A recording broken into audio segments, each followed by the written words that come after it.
بسم اللہ الرحمن الرحیم ان الحمد للہ نحمده ونستعینه ونستغفره ونعوذ باللہ من شرور انفسنا ومن سیئات اعمالنا من يهده الله فلا مضل له ومن يضلل فلا هادي له واشهد ان لا اله الا الله وحده لا شريك له واشهد ان محمدا عبده ورسوله وبعد فان خير الحديث كتاب الله وخير الهدي هدي محمد صلى الله عليه وسلم وشر الامور محدثاتها وكل محدثة بدعة وكل بدعة ضلالة وكل ضلالة في النار وقال عز وجل في القرآن المجيد أعوذ بالله من الشيطان الرجيم بسم الله الرحمن الرحيم يا أيها الذين آمنوا اتقوا الله حق تقاته ولا تموتن إلا وأنتم مسلمون وقال يا أيها الناس اتقوا ربكم الذي خلق من نفس واحدة وخلق منها زوجها وبث منهما رجالا كثيرا ونساء واتقوا الله الذي تسألون به والأرحام إن الله كان عليكم رقيبا وقال يا أيها الذين آمنوا اتقوا الله وقولوا قولا سديدا يصلح لكم أعمالكم ويغفر لكم ذنوبكم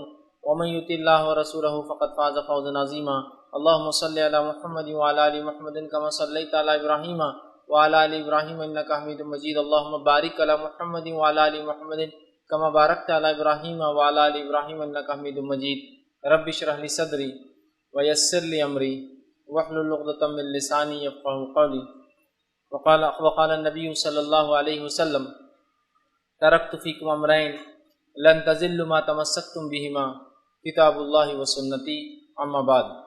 تمام تعریفیں اس اللہ عز و جل کے لیے لائق و زیبا ہے جو تمام جہانوں کا بنانے والا اور اسے پالنے والا ہے، اور درود و سلام اس کے آخری نبی محمد صلی اللہ علیہ وسلم پر۔ الحمدللہ ہم تمام یہاں اس ہفتے واری درس قرآن کے لیے جمع ہوئے ہیں۔ انشاءاللہ عزیز اس مختصر سے وقت میں آپ تمام کے سامنے جس مہینے کا آغاز ہوا ہے اور بہت سارے اعمال اس مہینے میں اب لوگ کر رہے ہیں، جو کہ شعبان کا مہینہ ہے، اور جو ہی شعبان کا مہینہ آتا ہے بہت سارے اعمال لوگوں کو کرتے ہوئے دیکھا جاتا ہے۔ بالخصوص اس مہینے کے اندر لوگ کچھ راتوں کو جاگتے ہیں اور جاگ کر مناتے ہیں، اور بالخصوص میں 15 شعبان کو، کہ 15 شعبان کی شب بیداری اور اس کا روزہ رکھتے ہیں۔ اسی طرح کچھ مختلف قسم کے نمازیں اور مختلف قسم کے اذکار اور مختلف قسم کے کھانے اور مختلف قسم کے عقائد اور مختلف قسم کے اعمال کی مردوں کی عید ہوتی ہے۔ اللہ اس مہینے میں فیصلے لیتا ہے ہماری تقدیر کے، اور پتہ نہیں، بہرحال بہت سارے ایسے خرافات ہیں جو ہم دیکھتے ہیں۔ تو آئیے ماہ شعبان کے کیا فضائل ہیں اور اس کے تعلق سے کیا صحیح باتیں آتی ہیں، اور اس مہینے میں کیا کچھ ہے جو غلط ہے، جو سنت سے ثابت نہیں ہے، جو لوگ آج کر رہے ہیں۔ انشاءاللہ عزیز یہ دونوں باتیں آپ کے سامنے واضح کرنے کی کوشش کروں گا۔ تو جہاں میں آپ کے سامنے اس مہینے کے فضائل رکھوں گا، وہیں میں اس مہینے میں کی جانے والی بدعت کے تعلق سے وضاحتیں کروں گا۔ ان تمام کا مقصد ہمارا صرف اور صرف یہ ہوگا کہ ہم حق کو سمجھیں، حق کو جانیں، حق کو پہچانیں اور اس کے مطابق عمل کریں۔ یہاں ہمارا مقصد کسی قوم کو، کسی جماعت کو، کسی قسم کے لوگوں کو ذلیل کرنا، رسوا کرنا یا ان کے خلاف بات کرنا نہیں ہوگا، بلکہ ہمارا کھلا مقصد یہ ہوگا کہ ہم اپنی اصلاح کریں اور لوگوں کی اصلاح کے تعلق سے بات کریں۔ تو بہرحال میں آپ کے سامنے کچھ باتیں اب ماہ شعبان، اس کی حقیقت اور اس کے اندر جو اعمال لوگ کرتے ہیں اس کی حقیقت اور کیا حقیقت میں کرنا چاہیے، اس کے بارے میں کچھ باتیں آپ کے سامنے رکھنے کی کوشش کروں گا۔ سب سے پہلی چیز تو یہ کہ اللہ رب العزت نے دنیا میں جو ہمیں بھیجا، ہمیں پیدا کیا، یہاں بھیجا، اس پیدائش کا اور بھیجے جانے کا مقصد یہ ہے وما خلقت الجن والانس الا لیعبدون، کہ ہم نے جنوں اور انسانوں کو خالص اپنی عبادت کے لیے پیدا کیا ہے۔ تو میں اور آپ جس مقصد کے تحت دنیا میں آئے، مقصد کیا ہے؟ اللہ کی عبادت اور بندگی یاد رکھیں۔ تو میری اور آپ کی پیدائش کا مقصد اللہ کی بندگی ہے، اور یہ عبادت مستقل کرنا ہے، صبح شام دن رات، اٹھتے بیٹھتے اور سوتے جاگتے۔ عبادت کا کوئی خاص معنی اور مفہوم یہ نہیں ہے کہ کچھ چند راتوں کو جاگ لینا، چند دنوں کو منا لینا، چند کھانوں کو بنا لینا، چند لباس کپڑوں کو پہن لینا اور یہ عبادت ہوگی، نہیں۔ اللہ نے ہمارے پیدائش کا مقصد عبادت رکھا ہے، اور عبادت کا معنی یہ کہ صبح سے لے کر شام تک، اٹھنے سے لے کر سونے تک، اور پیدائش سے لے کر موت تک ہر عمل ہمارا شریعت کے مطابق ہو، اس کا معنی ہوتا ہے عبادت۔ یہ تو اللہ نے سورہ زاریات سورہ نمبر 51 آیت 56 میں فرمایا کہ ہم نے جنوں اور انسانوں کو اپنی عبادت کے لیے پیدا کیا۔ میری اور آپ کی پیدائش کا مقصد کیا ہے؟ اللہ کی عبادت۔ تو عبادت کا معنی یہ نہیں کہ چند راتوں کو جاگ لی، چند دنوں کو منا لی۔ عبادت کا معنی ہے ہر کام کتاب و سنت کے مطابق میں اور آپ کو کرنا ہے، یاد رکھیے یہی ہمارا مقصد ہے۔ اور یہ عبادت کب تک کرنا ہے، یہ عمل کب تک کرنا ہے؟ تو آئیے اللہ رب العزت کیا فرماتا ہے اس کے تعلق سے سورہ ہجر سورہ نمبر 15 اور اس کی آیت نمبر 98 اور 99 میں اللہ دیکھیے کیا فرماتا ہے کہ عبادت کب تک چلیں گے۔ اللہ نے فرمایا فَسَبِّحْ بِحَمْدِ رَبِّكَ وَكُن مِّنَ السَّاجِدِينَ، کہ اے نبی آپ اللہ کی حمد و ثنا کیجیے، بڑائی بیان کیجیے، تسبیح بیان کیجیے، اور آپ سجدہ کرنے والوں میں سے ہو، آپ سجدہ کریں۔ آگے فرمایا وَاعْبُدْ رَبَّكَ حَتَّى يَأْتِيَكَ الْيَقِينُ، اور آپ اپنے رب کی عبادت کرتے رہیے، ٹھیک ہے، اپنے رب کی عبادت کرتے رہیے کب تک؟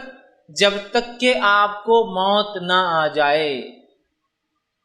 ہماری پیدائش کا مقصد اللہ کی عبادت کو تب تک کرنا ہے جب تک ہم مر نہ جائے، اس لیے کہ آیت کیا فرمائی وَاعْبُدْ رَبَّكَ حَتَّى يَأْتِيَكَ الْيَقِينُ، اپنے رب کی عبادت کرتے رہے محمد صلی اللہ علیہ وسلم جب تک کہ تجھے موت نہ آ جائے۔ تو پتہ چلا مجھے اور آپ کو اللہ کی عبادت کرنا ہے کب تک؟ موت تک۔ مطلب انسان جب بالغ ہو جاتا ہے تب سے لے کر موت تک عبادت کرنا، یہ میری اور آپ کی زندگی کا مقصد ہونا چاہیے، ٹھیک۔ اب ہم دیکھتے ہیں مسلمانوں کی اکثریت نے کچھ خاص دنوں اور کچھ خاص راتوں کو ایسی اہمیت دے دی جو شریعت نے نہیں دی، اور کچھ ایسے خاص اعمال اس میں جوڑ لیے، لگا لیے، بنا لیے جو شریعت کی طرف سے دیے گئے نہیں ہیں، مطلب شریعت کی طرف سے سینکشن نہیں ہے۔ یہ پرسنلی انہوں نے اس چیز کو طے کر لیا کہ اس کے یہ فائدے ہوں گے، لہٰذا یہ کام کو ہم ایسے کریں، اور ان عبادتوں کے اندر ہم لگ چکے ہیں۔ اور ہم دیکھتے ہیں کچھ راتوں کے تعلق سے، چونکہ جب بھی شعبان کا مہینہ آتا ہے تو ایک رات کا تذکرہ جس کو اتنی اہمیت دی جاتی ہے کہ اللہ ہم پر رحم کرے، شب قدر سے زیادہ اس رات کو اہمیت دی جاتی ہے، وہ ہے 15 شعبان۔ اس کو لیلۃ المبارک کہا جا رہا ہے، اخبارات شمارے بھرے پڑے ہیں، ایک بڑے بڑے پیج کی، ایک میں تو غلط بات ہے، ایک نہیں، 4 5 صفحات اخبار کے صرف لیلۃ المبارک کی فضائل، فوائد، فائدے، اہمیت، روزہ، عبادتوں کے اقسام، نمازیں، ذکر و اذکار، اور قبرستانوں کی زیارتیں، مردوں کی عید، اور تقدیر کے فیصلے، اور کیا کچھ نہیں لوگ مان رہے ہیں، اور ایک سلسلہ چالو ہے، مطلب تمام چیزوں کا، ہے نا۔ حالانکہ نبی اکرم صلی اللہ علیہ وسلم صحیح مسلم کی روایت کیا فرماتے ہیں، سنی حدیث کے الفاظ اس طرح سے ہیں کہ کسی خاص دن اور رات کو عبادت کے لیے خاص کرنا یہ درست نہیں ہے جب تک کہ شریعت نہ بتائے۔ عبادت تو ایک ایسا مستقل عمل ہے جو صبح شام کرنا ہے، دن اور رات اور موت تک کرنا ہے، لیکن ہم نے خاص کر لیا۔ آپ فرماتے صحیح مسلم کی روایت ہے کہ راتوں میں صرف جمعے کی رات کو قیام نہ کیا کرو، اور پھر فرمایا اور جمعے کے دن خاص روزہ نہ رکھا کرو، اس لیے کہ آپ نے فرمایا ہاں اگر جمعے کے دن تمہارے ان دنوں میں سے آ جائے جن میں تم عام طور سے روزہ رکھتے ہو تو الگ بات ہے، لیکن خاص طور سے جمعے کا قیام، مطلب جمعے کی رات کو نمازیں پڑھنا اور خاص طور سے جمعے کا روزہ رکھنا یہ منع ہے۔ کیوں منع کیا اللہ کے رسول صلی اللہ علیہ وسلم خاص جمعے کا روزہ رکھنا اور قیام کرنا؟ اس لیے کہ دنوں کا سردار کون ہے؟ جمعہ۔ دنوں میں سب سے افضل دن کون ہے؟ جمعہ، اس لیے کہ اللہ نے جمعے کو چن لیا، ٹھیک ہے۔ تو جو سب سے افضل دن ہے اور جو سب سے افضل رات، ظاہر سی بات ہے پھر کون سی ہوں گی ہفتے کے اندر؟ وہ جمعے کی ہوں گی۔ اگر ہفتے کا سب سے افضل دن جمعہ ہے تو ظاہر سی بات ہے سب سے افضل رات اور دن جمعے کا ہوں گا، یہ تو سردار ہے دنوں کا۔ اس لیے کہ اللہ نے دنیا اسی دن بنائی، آدم اسی دن پیدا ہوئے، ان کی توبہ اسی دن قبول ہوئی ہے نا، اور قیامت بھی اسی دن آنے والی ہے، صحیح مسلم کی روایت ہے یہ بھی۔ تو جمعہ ایک افضل دن ہے، اس کی رات سب سے افضل ہے ہفتے کے اندر، لیکن اس رات کو اور اس دن کو کہیں مسلمان خاص عبادت کے لیے نہ کر لے، اس لیے آپ ٹوک رہے ہیں، تاکید کر رہے ہیں کہ دیکھو جمعے کے دن خاص، جمعے کی رات اور دن عبادت نہ کرنا۔ خاص عبادت مطلب رات میں کہیں تم قیام نہ کرو کہ اب جمعہ ہے، سب سے افضل دن شروع ہونے والا کل، لہٰذا آج عبادت کرو، یا پھر تم خاص طور سے یہ نہ کرو کہ جمعے کے دن روزہ رکھا کرو اس لیے کہ ہفتے کا سب سے افضل دن ہے۔ تو گویا یہ حدیث میں اگر کسی دن میں عبادت کی اور رات میں عبادت کی اجازت دی جا سکتی تھی خاص کرنے کی تو وہ کون سا دن ہوتا؟ جمعے کا ہوتا۔ تو اللہ کے رسول نے جڑی کاٹ دی خاص عبادت کی کہ کسی خاص دن اور رات کرنا، کہا جمعے کو عبادت نہ کرو خاص۔ ہاں یہ الگ بات ہے کہ تم روزے رکھتے ہو، عام روزے یا ایام 20 جو چاند کی بیچ کی تاریخی 12، 13 اور 14 کا روزہ ہوتا ہے، اور ان روزوں کے بیچ میں جمعہ بھی آ جائے، سمجھ رہے آپ، تو پھر تو آپ جمعہ کا رکھ سکتے ہیں، لیکن خاص طور سے کسی رات کی عبادت اور کسی دن کے روزے سے آپ نے روکا۔ یہ بات میں اس لیے واضح کر رہا ہوں کہ اس مہینے کے اندر خاص طور سے ایک رات کی عبادت کا بنایا جاتا ہے جس کی عبادت کی اہمیت بتائی نہیں گئی ہے، جس کو کرنے کا حکم نہیں دیا گیا ہے، اور جس کو سب سے افضل جماعت صحابہ نے نہیں کیا، ہم لوگ اس کو مناتے اور کرتے ہیں۔ اس وجہ سے میں نے صحیح مسلم کی روایت رکھی کہ ہم کسی دن اور کسی رات کو من مطابق اپنے دل سے خاص نہیں کر سکتے ہیں۔ اسی طرح جو ہے نبی اکرم صلی اللہ علیہ وسلم ہر رات عبادت کرتے ہیں، اور اتنی عبادت کرتے ہیں کہ آپ صلی اللہ علیہ وسلم کے پیر میں ورم آ جاتے ہیں، پیر اتنے موٹے ہو جاتے سجن سے کہ ایسا لگتا پھٹ جائیں گے، اس کو کہتے ہیں ورم آ جانا۔ ماں عائشہ رضی اللہ عنہا ایک مرتبہ فرماتی ہیں، صحیح مسلم کی روایت آپ نے فرمایا کہ اللہ کے رسول آپ راتوں کو طویل قیام کرتے ہیں، پھر فرمایا اور آپ کے پاؤں مبارک پھٹنے لگتے ہیں، اس موٹے ہو جاتے ہیں اس سے۔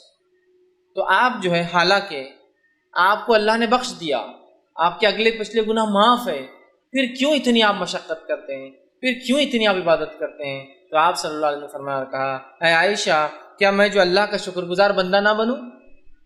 کہ عائشہ یہ بات تو ٹھیک ہے کہ میرے گناہ اللہ نے معاف کر دیے، اگلے پچھلے سب معاف ہے، لیکن کیا میں اللہ کا شکر گزار بندہ نہ بنوں؟ تو نبی اکرم صلی اللہ علیہ وسلم اللہ کے شکر میں اتنی عبادت کرتے اور ہر رات کرتے، خاص نہیں ہر رات کرتے، تو ظاہر سی بات ہے 15 کو بھی کرتے ہوں گے، ہر رات کرتے تھے آپ، ٹھیک، لیکن خاص نہیں کیا آپ نے، یاد رکھیں، تو ہر رات کرتے، اتنی کرتے کہ آپ کے پیروں پر جو ہے سجن آ جاتی، یاد رکھیں، موٹے ہو جاتے۔ اسی طرح کی ایک روایت صحیح مسلم اور بخاری دونوں میں آتی، متفق علیہ۔ ایک بار ایک صحابی نے اللہ کے رسول صلی اللہ علیہ وسلم سوال کیا، اللہ کے رسول آپ راتوں کو اتنی عبادت کیوں کرتے ہیں کہ ورم سے آپ کے پیر سوج جاتے ہیں، حالانکہ اللہ نے آپ کے پچھلے اور اگلے گناہ معاف کر دیے ہیں؟ تب اللہ کے رسول صلی اللہ علیہ وسلم نے ان کو بھی یہ کہا، افلا اکون عبدا شکورا، کیا میں اللہ کا شکر گزار بندہ نہ بنوں؟ اس لیے میں جو ہے راتوں کی عبادت کرتا ہوں۔ لیکن اللہ کے رسول عام طور سے راتوں کو جاگتے ہیں اور عام طور سے عبادت کرتے ہیں، خاص طور سے کسی رات کو آپ نے فضیلت نہیں بتائی ہے سوائے اس کے جو ثابت ہو، اور وہ صرف رات کی اگر عبادت کی کوئی فضیلت ہے تو وہ کون سی رات ہے؟ شب قدر کی رات ہے، اس کے علاوہ نہیں۔ اب اسی طرح ہم دیکھتے ہیں آپ صلی اللہ علیہ وسلم کا ہمیشہ کا معمول عبادت کا تھا، آپ نمازیں قائم کرتے تھے، ٹھیک۔ اسی طرح جو ہے نبی اکرم صلی اللہ علیہ وسلم کے تعلق سے جو ماہ شعبان کی فضیلت آتی ہے، جو فضائل آپ نے شعبان کے بتایا ہے، وہ فضائل کیا ہے میں آپ کے سامنے رکھ دیتا ہوں۔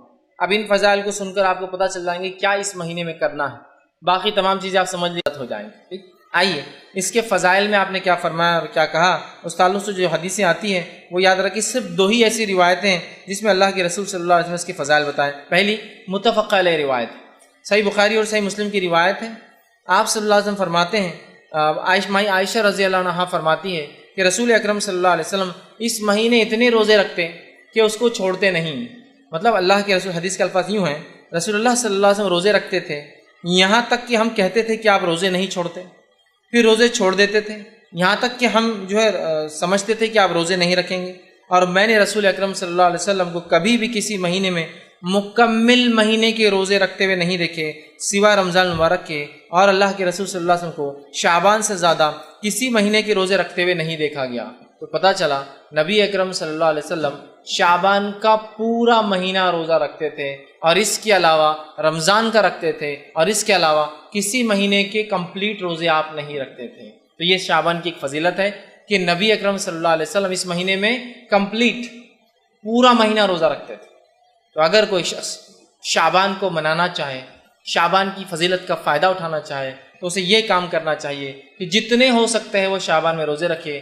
لیکن تاکید یہاں یہ کروں گا کہ آپ کو اس چیز کا خیال رکھنا چاہیے کہیں ایسا نہ ہو کہ شعبان کے روزے کے چکر میں آپ رمضان خراب نہ کر دیں۔ مطلب آپ کو اگر کمزوری ہے، کوئی بیماری ہے، تو پھر مت رکھیے آپ شعبان کی، ورنہ کیا ہوگا، آپ شعبان تو رکھ لیں گے، رمضان خراب ہو جائیں گے، اس لیے، ٹھیک۔ لیکن اللہ کے رسول صلی اللہ علیہ وسلم اگر کسی مہینے کے مکمل روزے رکھتے بعد رمضان کے، تو وہ کون سا مہینہ ہوتا ہے؟ شعبان کا مہینہ ہوتا ہے۔ اگر شعبان کے مہینے کے روزے آپ کمپلیٹ رکھتے، یہ کس کی فضیلت۔ اسی طرح آپ صلی اللہ علیہ وسلم کے تعلق سے آتا ہے، ابو داؤد کی روایت ہے، حضرت عائشہ رضی اللہ عنہ فرماتی اور کہتی تھی رسول اکرم صلی اللہ علیہ وسلم کو روزوں کے لیے سب سے محبوب مہینہ شعبان تھا، پھر آپ صلی اللہ علیہ وسلم اس کے بعد رمضان کے روزے رکھتے تھے۔ تو آپ صلی اللہ علیہ وسلم شعبان کا پورا مہینہ روزہ رکھتے تھے، کمپلیٹ منتھ، یاد رکھیں۔ ہم بھی کوشش کر سکتے ہیں جتنا ہو سکے آپ اس میں رکھیں۔ اب شعبان کے یہ روزے اللہ کے رسول صلی اللہ علیہ وسلم جو رکھتے تھے، ٹھیک، اس کے بارے میں جو ہے اور ایک روایت آتی ہے جو جامع ترمذی کی، آپ نے فرمایا کہا، جو ہے راوی کہتے ہیں کہ میں نے نبی اکرم صلی اللہ علیہ وسلم شعبان سے زیادہ کسی مہینے کے روزے رکھتے ہوئے نہیں دیکھا، آپ اس میں روزے رکھتے تھے سوا چند ایام کے، بلکہ آپ پورے مہینے کے ہی روزے رکھتے تھے۔ اور ام سلمہ رضی اللہ عنہ فرماتی ہے، یہ جو ہے روایت کے الفاظ ایسے ہیں، آپ نے فرمایا میں نے نبی اکرم صلی اللہ علیہ وسلم کو مسلسل روزے رکھتے ہوئے نہیں دیکھا سوائے شعبان اور رمضان کی۔ تو ایک فضیلت تو شعبان کی کیا ہے، آپ اور ہم کوشش کریں اس میں جتنے ہو سکتے ہیں زیادہ سے زیادہ روزے رکھیں۔ اب شعبان میں اللہ کے رسول کیوں زیادہ روزے رکھتے تھے، اس کی وجہ کیا ہے؟ وہ وجہ حدیث میں اس طرح سے آتی ہے کہ اسامہ بن زید رضی اللہ عنہ فرماتے ہیں کہ رسول اکرم صلی اللہ علیہ وسلم نے سوال کیا کہ اللہ کے رسول، آپ کو کسی مہینے میں اتنے روزے رکھتے ہوئے نہیں دیکھا گیا جتنے روزے آپ شعبان میں رکھتے ہیں، کیوں؟ صحابی نے سوال کیا اللہ کے رسول، آپ کو جتنے روزے شعبان میں رکھتے ہوئے دیکھا گیا اتنے روزے تو آپ کبھی نہیں رکھتے شعبان کے علاوہ، ایسا کیوں؟ تو آپ صلی اللہ علیہ وسلم نے فرمایا کہا، اور یہ بڑی اہم بات یاد رکھی، اگر کوئی شعبان کے روزے رکھ بھی رہا ہے تو اس نیت سے رکھے کہ سنت ہے، اور یہ فائدہ ہے، آپ نے فرمایا یہ مہینہ وہ مہینہ ہے جس میں لوگ رجب اور رمضان کے درمیان روزوں سے غافل ہو جاتے ہیں۔ رجب اور رمضان کے بیچ میں مہینہ آتا ہے تو لوگ اس میں غافل ہو جاتے ہیں، اور آپ نے فرمایا اور کہا جو ہے غافل ہو جاتے ہیں، اور آپ نے آگے فرمایا اور کہا غافل ہو جاتے ہیں، حالانکہ اس میں اعمال رب العالمین کی طرف اٹھائے جاتے ہیں، اور یہ میں پسند کرتا ہوں کہ جب میرے اعمال اٹھائے جائیں تو میں روزے سے رہوں۔ تو اس حدیث میں ایک بات آئی ہے، وہ بات کیا ہے کہ جو ہے شعبان وہ مہینہ ہے جس مہینے میں ہمارے سال بھر کے اعمال اٹھائے جاتے ہیں، جس کو اگر میں وضاحت کروں تو یوں ہے، ہر روز میں ہمارے اعمال 2 بار اللہ کو پہنچائے جاتے ہیں، عصر اور فجر میں۔ اس لیے آپ نے فرمایا عصر اور فجر کی نماز مت چھوڑو، اس لیے کہ یہ 2 وقت ایسے ہیں جب اعمال اللہ کے پاس پیش کیے جاتے ہیں اور میں عبادت میں رہوں۔ ہر ہفتے میں 2 بار ہمارے اعمال پیش کیے جاتے ہیں، وہ ہے جو ہے جمعرات اور پیر کے دن، ٹھیک۔ اسی طرح ہر سال میں ہمارے اعمال 1 بار اللہ کو پیش کیے جاتے ہیں، اور وہ مہینہ ہے جو ہے شعبان۔ شعبان میں اللہ کے پاس جو ہے ہمارے جو اعمال سالانہ پیش کیے جاتے ہیں، پیر اور جمعرات کو ہفتے واری پیش کیے جاتے ہیں، اور ہر روز میں جو عصر اور فجر میں پیش مطلب فرشتوں کی شفٹ چینج ہوتی ہے اور نام اعمال پیش کیے جاتے ہیں۔ تو کیا فائدے اور کیا فضائل ہے اس روزے کے کہ یہ مہینے کے اندر ہمارے اعمال اللہ کو پیش کیے جاتے ہیں۔ کیسے، کیوں، کیا کہ اللہ غافل ہے ہمارے اعمال سے؟ نہیں، اللہ سب جانتا ہے، پھر بھی اللہ نے فرشتوں کو تعینات کر رکھا ہے تاکہ فرشتے بھی گواہ ہو جائیں گے ہم پر کہ ہم نے دنیا میں کیا اعمال کیے، ٹھیک ہے۔ تو ہر سال ہمارے اعمال جو پیش کیا جاتا ہے، آپ نے فرمایا میں یہی چاہتا ہوں کہ جب میرے اعمال بھی پیش کیے جائیں نا تو میں جو ہے وہ روزے کی حالت میں رہوں، اس لیے کہ اللہ راضی ہوتا ہے نا عبادت سے، ٹھیک ہے۔ تو پہلا کام اس مہینے کی فضائل کیا ہے؟ روزے رکھیے۔ مقصد اور اس کے جو تعلق سے جو بات آتی ہے وہ کیا ہے؟ کیا ہوتا ہے اس مہینے کے کیے گئے عمل اللہ کے پاس جو ہے ہمارے اعمال پیش کیے جاتے ہیں، اور آپ نے فرمایا میں چاہتا ہوں کہ جب میرے اعمال جائیں تو میں اللہ کے پاس جو ہے روزے کی حالت میں رہوں۔ اور یاد رکھیے لیکن یہ مہینہ حرمت والے مہینوں میں سے نہیں ہے۔ اعمال پیش کیے جاتے الگ بات ہے، لیکن یہ مہینہ حرمت والے مہینوں میں سے نہیں ہے۔ آئیے یہ اس کے فضائل، اتنے ہی فضائل رکھے جا سکتے ہیں اس مہینے کے تعلق سے کہ روزے رکھیے، کثرت سے رکھیے، پورے مہینے کی رکھیے، اور اللہ سے امید کیجیے کہ جب ہمیں نام عمل پیش کی جائے تو ہم روزے کی حالت میں رہیں۔ بس اگر ہم جو ہے شعبان کی فضیلت یہاں ختم کر دیں تو معاملہ یہاں ختم ہو جائیں گے، لیکن ہماری بات تھی کہ کیا غلط ہوتا ہے وہ بھی ہم کو دیکھنا ہے۔ اب اس مہینے میں جو سب سے بڑی غلطی امت کرتی ہے، جو ایک بدعت کو منایا جاتا ہے، اس حد تک منایا جاتا ہے، اس حد تک تیاریاں ہوتی ہیں کہ ایسی تیاریاں شب قدر کی بھی نظر نہیں آتی، وہ ہے شب برات کو منانا۔ ایک رات جس کا نام شب برات رکھ دیا گیا، نفرت والی رات، نفرت کے اظہار کرنے والی رات، پتہ نہیں نام ایسا کیوں چنا۔ اور پہلے تو حال یہ تھا کہ شب برات کے بارے میں جب کہا گیا بھائی ایسا نام کیوں رکھا برات، نفرت کی رات، نفرت کے اظہار کی رات، جب عقل میں آرے بات تو صحیح ہے، یہ نام غلط دیا، فوراً نام چینج کر دیا، اب نیا لائے، قرآن سے ثابت ہے یہ رات، کیا اس کا نام ہے لیلۃ مبارکہ۔ ایک زمانے تک تو براتی تھا، آج بھی برات ہے، لیکن اب لوگ جب دلائل مانگ رہے ہیں تو دلیل نہیں لالی، بولے یہ رات کیا ہے؟ لیلۃ مبارکہ ہے، اور اس کو پھر سورہ دخان کی آیت نمبر 3 سے ثابت کیا جاتا ہے، سورہ نمبر 44 آیت نمبر 3 سے، کہ جو ہے اِنَّا أَنزَلْنَاهُ فِي لَيْلَةٍ مُبَارَكَةٍ إِنَّا كُنَّا مُنذِرِينَ، ہم نے اس قرآن کو مطلب ایک لیلۃ مبارک رات میں اتارا، اور ہم اس رات بڑے بڑے فیصلے کرتے ہیں، یہ بات لا کر فٹ کر دی گئی۔ آئیے اب شب برات کے بارے میں کیا صحیح اور کیا غلط وہ میں آپ کے سامنے رکھنے کی کوشش کرتا ہوں۔ سب سے پہلے انشاءاللہ عزیز ہم دیکھیں گے کہ شب برات کے اندر کیا چیز ہے جو صحیح ہوتی ہے، جو صحیح ہے اس کے بارے میں، اور باقی سب غلط پہ دیکھیں گے۔ 15 شعبان، چونکہ شب برات 15 شعبان کا تھی، اس لیے میں نے شب برات کا لفظ استعمال کیا، ویسے 15 شعبان کی کیا فضیلت آتی ہے وہ میں آپ کے سامنے رکھ دیتا ہوں۔ تو یہ فضیلت ماہ جو ہے شعبان کی بھی فضیلت میں شامل ہو جائیں گی، یہ فضیلت بھی شعبان کی فضیلت میں آپ شامل کر لیجئے۔ اس کی جو فضیلت حدیث میں آتی ہے کیا ہے؟ 2 روایتیں اس تعلق سے صحیح آتی ہیں، اس رات کے تعلق سے، جس کو ہم عام زبان میں برات کہتے ہیں، لیکن یہ 15 شعبان ہے۔ اس کا برات نام یا لیلۃ المبارکہ رسول اکرم صلی اللہ علیہ وسلم سے ثابت نہیں ہے۔ تو 15 شعبان کی کیا فضیلت آتی ہے حدیث میں رکھتا ہوں آپ کے سامنے۔ صحیح سند سے روایت ثابت ہے، آپ نے فرمایا اور کہا اللہ تعالیٰ شعبان کی 15ویں رات کو اپنی مخلوق کے طرف نظر رحمت سے دیکھتا ہے۔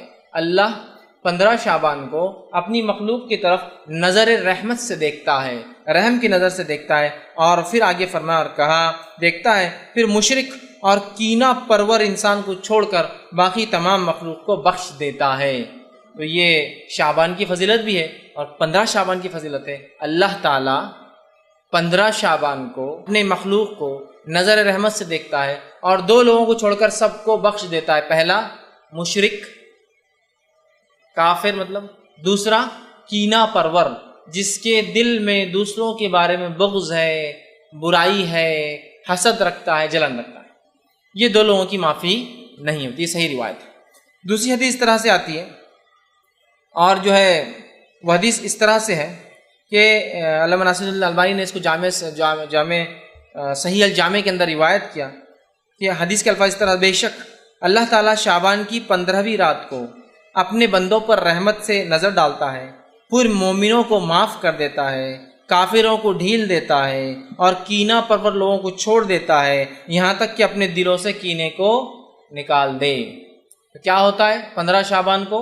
پہلا، اللہ مومنوں کو معاف کر دیتا ہے، کافروں کو ڈھیل دے دیتا ہے کہ اگلے سال تک مہلت ہے، اور اس کے بعد کینہ پرور لوگوں کو چھوڑ دیتا ہے، بازو رکھ دیتا ہے جب تک کہ وہ اپنے کینہ سے توبہ نہ کر لے۔ تو یہ ہوتا ہے، اور یہ 2 صحیح روایتی آتی ہے 15 شعبان کی فضیلت میں۔ اب بتائیے اس میں کہیں نماز کا تذکرہ ہے، کہیں روزے کا تذکرہ ہے؟ روزے تو آپ ہمیشہ رکھتے ہیں، نماز تو ہر رات پڑھتے اللہ کے رسول، تو یہاں بولنے کی ضرورت ہی نہیں۔ اور شعبان میں تو آپ خاص روزے رکھتے ہیں، ہے نا؟ رات کی عبادت تو آپ سال بھر زندگی بھر کرتے تھے، وہ بھی اب بولنے کی ضرورت نہیں۔ لیکن کیا صحابہ نے اس رات کو خاص منایا اور عبادت کی؟ تو رسول اللہ نے تو ہمیشہ ہی کیا، تو لہٰذا کوئی خاص اس رات کو تو ثابت نہیں کر سکتا، لیکن کوئی یہ بول سکتا ہے نا نہیں ہمیشہ کرتے تھے مطلب اس رات بھی کرتے تو ہم بھی کر رہے ہیں۔ تو صحابہ نے کیا خاص کیا؟ نہیں، تو ہم خاص نہیں کر سکتے۔ یہ 2 روایتیں یاد رکھیے اس تعلق سے صحیح آتی ہیں۔ اب اس کے تعلق سے باقی جتنی روایتیں آتی یاد رکھیے وہ سب غلط ہے، اس مہینے کے تعلق سے بھی فضائل میں، اور اس کے علاوہ 15 شعبان کے تعلق سے۔ آئیے اس مہینے کے فضائل میں جو ضعیف اور موضوع روایتیں بیان کی جاتی ہیں، اس میں پہلی ہے کہ شعبان جو ہے میرا مہینہ ہے اور رمضان اللہ کا، رسول فرماتے شعبان میرا مہینہ اور رمضان اللہ کا مہینہ ہے، یہ روایت یاد رکھیے موضوع ہے۔ اس کی فضائل میں جو بیان کیا تھا یہ مہینہ اللہ کے رسول کا ہے، موضوع روایت۔ دوسری روایت جو اس مہینے کے تعلق سے بیان کی جاتی ہے وہ روایت اس طرح سے ہے، جس کو یوں بیان کیا جاتا ہے کہ رسول اللہ صلی اللہ علیہ وسلم حدیث کے الفاظ اس طرح سے عائشہ کے تعلق سے فرمایا تھا، عائشہ نے فرمایا کہ اللہ کے رسول صلی اللہ علیہ وسلم ان کے پاس آئے اور اچانک وہاں سے نکل کر چلے گئے۔ حضرت عائشہ پیچھے کہ مطلب اللہ کے رسول ایک مرتبہ حضرت عائشہ کے پاس آئے، سوئے اور اچانک اٹھ کر چلے گئے۔ میں عائشہ وہ روایت کے الفاظ ایسے جو کہ یاد رکھی ضعیف ہے، ٹھیک ہے، اور یہ روایت جو ہے ابن ماجہ کی ہے۔ اللہ کے رسول رات اٹھے اور چلے گئے، میں عائشہ خاموش ان کے پیچھے دوڑتی گئی اور دیکھتی ہے کہ آپ بقیع میں گئے۔ بقیع میں جانے کے بعد آپ نے جو ہے ان کے لیے دعا کی، اور جو ہے دعا کرنے کے بعد گھر واپس آئے۔ میں عائشہ رضی اللہ عنہا جو پیچھے گئی تھی، اللہ کے رسول نے دیکھ لیا، آ کر پوچھا کہ عائشہ تمہیں ایسا اندیشہ تھا کہ اللہ اور اس کا رسول تم پر ظلم کریں گے؟ مطلب ایسی کوئی بات ہے جو تم کو نہیں بتائیں گے اور خاموشی سے عبادت کر لیں گے؟ تو انہوں نے کہا اللہ کے رسول صلی اللہ علیہ وسلم مجھے یہ شک ہوا کہ آپ شاید اپنی دوسری بیویوں کے پاس گئے ہیں، لہٰذا میں پیچھے آئی۔ تب اللہ کے رسول ان سے کہا، لیکن یہ روایت ضعیف ہے، فرمایا اور الفاظ یوں ہیں اس طرح سے، بے شک اللہ تبارک و تعالیٰ شعبان کی 15ویں رات کو آسمان دنیا پہ اترتا ہے، پھر اتنے لوگوں کی مغفرت کر دیتا ہے جتنے بنو کل کی بکریوں کے بال ہے۔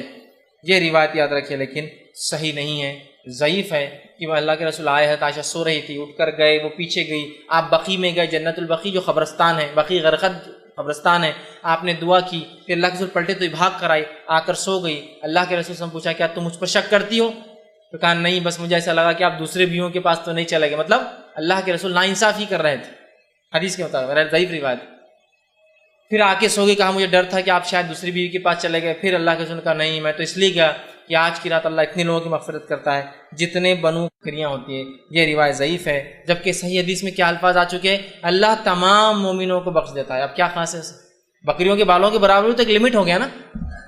تمام مومنوں کو بخش دیتا ہے حدیث کے الفاظ ہے، اور وہ صحیح ہے، اور اس کے مقابلے میں یہ ضعیف روایت ہے. اسی طرح جو ہے نبی اکرم صلی اللہ علیہ وسلم سے جو بات صحیح سند سے ثابت ہے اس واقعے کے تعلق سے، وہ کیا ہے میں آپ کو بتاتا ہوں. اس واقعے میں یہ سب باتیں ہیں جو اس واقعے میں تھی، سوائے وہ شک کرنے کا معاملہ چھوڑ کہ میں جو آپ دوسری بیوی کے پاس گئے، سب باتیں ہیں. لیکن 15 شعبان کا کہیں لفظ نہیں. یہ بات خاص ہے.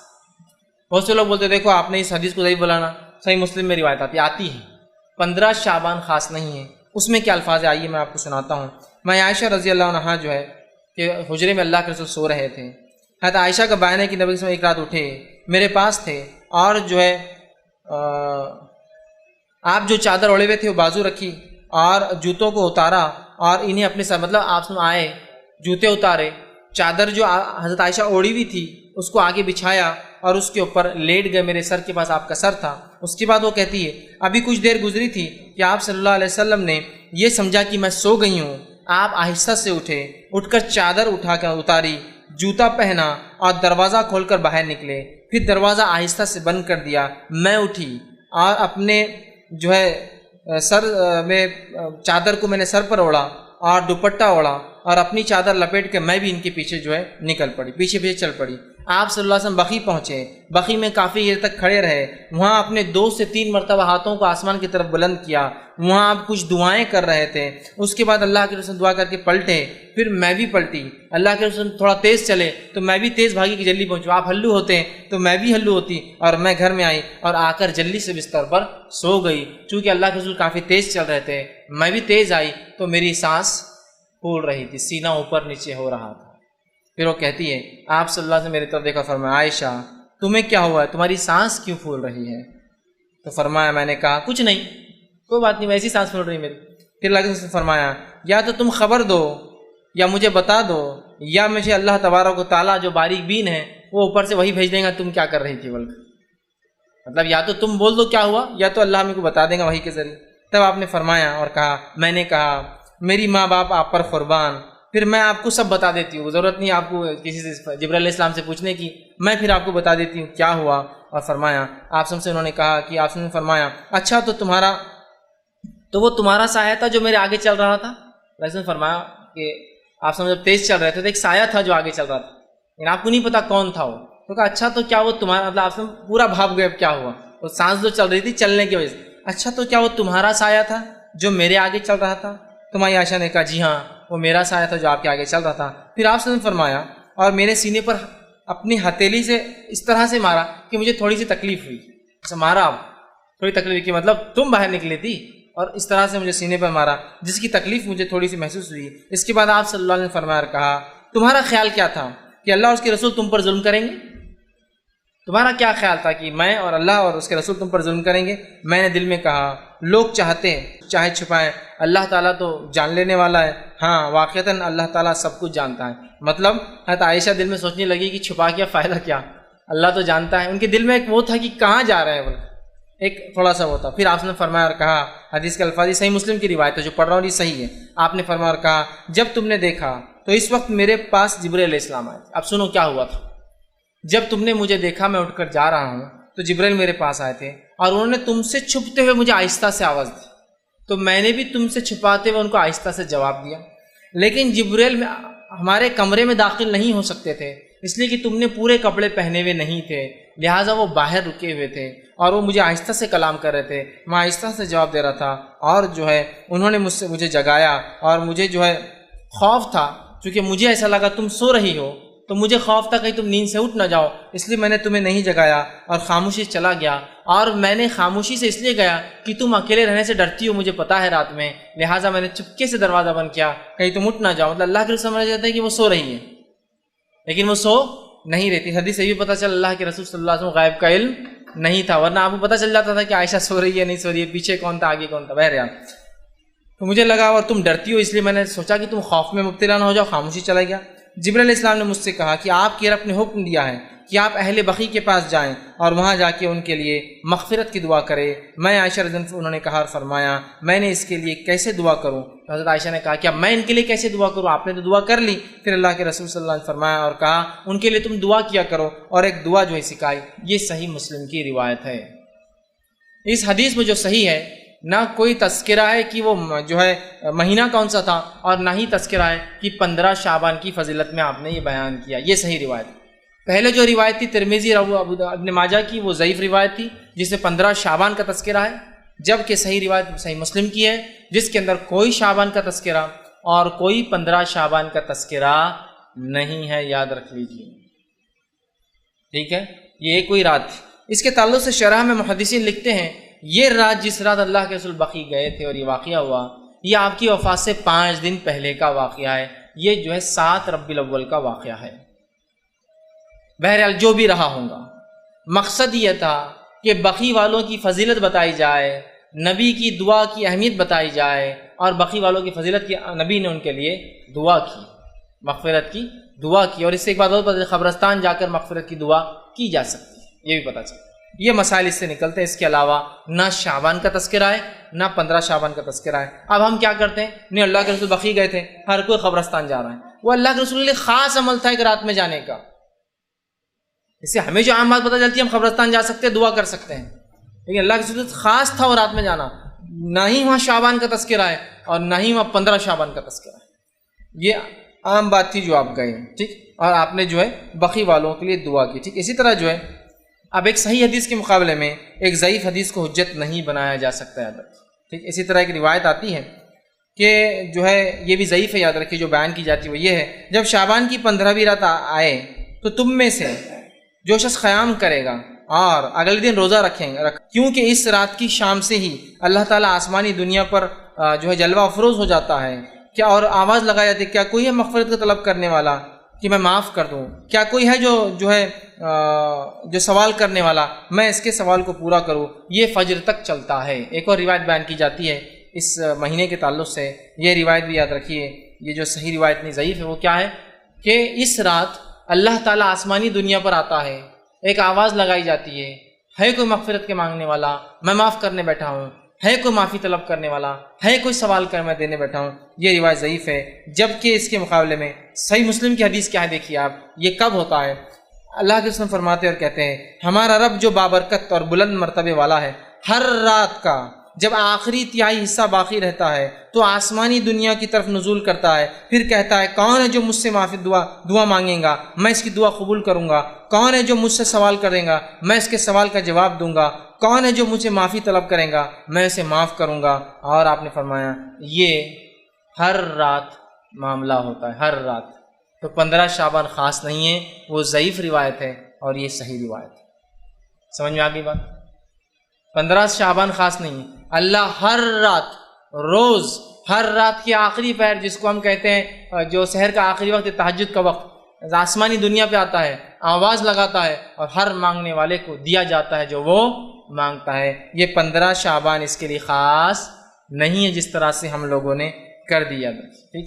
اب اسی طرح جو ہے اس رات کے تعلق سے ایک اور بات جو بیان کی جاتی ہے وہ یہ ہے، جو کہ حضرت علی سے روایت کی جاتی ہے، یہ بات بھی یاد رکھیے ضعیف ہے، اور اس کے الفاظ اس طرح سے ادا کیے جاتے ہیں، وہ یہ ہے کہ جس میں یہ الفاظ ہے کہ شعبان کی 15ویں رات میں جو 14 رکعت نماز پڑھیں گا اور اس کے بعد کچھ صورتوں کی تلاوت کرے، پھر جو شخص اس طرح سے کرے جیسا کہ میں نے کہا ہے، تو اسے 20 قبول حجوں کا اور 20 سال کے مقبول روزوں کا ثواب ملتا ہے۔ یہ روایت بھی ضعیف ہے، جو بیان کی جاتی ہے کہ جو شخص 15 شعبان کو 14 رکعت نماز پڑھے، 14 رکعت نماز پڑھ کر مخصوص صورتیں بتائی جاتی وہ پڑھے، کسی میں آتا ہے 10 بار اخلاص پڑھے، 11 بار اخلاص پڑھے، سورہ اخلاص مطلب، تو اس کی مغفرت کی جاتی ہے، اسے 20 حجوں کا ثواب اور 20 سال کے روزوں کا ثواب ملتا ہے۔ یہ بات بھی ضعیف ہے، بلکہ ابن الجوزی رحمۃ اللہ علیہ نے اس کو اپنی موضوعات میں موضوع روایتیں بول کے نقل کیا، تو یہ بھی صحیح نہیں۔ اب کیا صحیح اور کیا غلط ہم دونوں ساتھ دیکھتے جا رہے ہیں۔ پہلی روایت پیش کی جاتی ہے کہ رات میں اللہ معاف کرتا ہے، اس کے بالمقابل ہمیں پتہ چلا صحیح روایت کیا ہے کہ وہ ایک خاص واقعہ تھا جو بقیع والوں کے لیے آپ نے کیا تھا۔ دوسری روایت پیش کی جاتی ہے کہ اس رات اللہ آسمانی دنیا پہ آ کے معاف کرتا ہے، صحیح مسلم کی صحیح روایت ہے کہ ہر روز اللہ ایسا معاف کرتا ہے۔ چوتھی بات اس رات کے تعلق سے پیش کی جاتی ہے کہ اس رات میں اگر جو 14 رکعت نماز پڑھے، یہ روایت موضوع ہے۔